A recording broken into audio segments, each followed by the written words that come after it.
RTC కుటుంబ సభ్యులు మనం ఇప్పటికే చాలామంది వర్క్ లోడ్ ఎక్కువై రిటైర్మెంట్ అవుతున్నారు.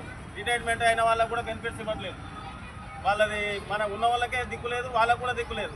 మరి అందరికీ ఫ్రీగా ఇస్తున్నారు. మేము చేసిన కష్టం ఇవ్వడానికి మీకు ఏ ప్రభుత్వం వచ్చినా ఎందుకు ఇట్లా చేస్తున్నారు? దాని గురించి మా జేఏసీ తీవ్రమైన ఆందోళన ఉంది.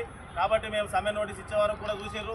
6 నెలలుగా అందరికీ చెప్పాము, మేము మంత్రులకు చెప్పాము, కలెక్టర్ల ముందు చేసాము, ఎక్కడ ఎవరెవరు చెప్పాలో అందరికీ చెప్పినా కూడా మీరు స్పందించలేదు. కాబట్టి యాజమాన్యానికి మాకు డాక్టర్ బిఆర్ అంబేద్కర్ గారు ఇచ్చిన హక్కులు ఎంతో ప్లస్ బాధ్యత నిర్వర్తించుకుంటూనే హక్కులు కూడా కొట్లాడే శక్తి మాకున్నది. అంబేద్కర్ గారి ఆశీర్వాదంతో ఆయన చూపిన బాటలో నడుస్తున్నాం తప్ప మేమేదో ఈ ప్రభుత్వాన్ని లేకపోతే యాజమాన్యాన్ని ఇబ్బంది పెట్టి ప్రజల్ని ఇబ్బంది పెట్టడానికి కాదు. ఏదైనా మాకు రావాల్సింది మీరు 6వ తారీఖు అర్ధరాత్రి లోపల లేకపోతే 6, 5 తారీఖు వరకన్నా సామరస్యంగా స్పందించి చర్చలకు ఆహ్వానించి చర్చలు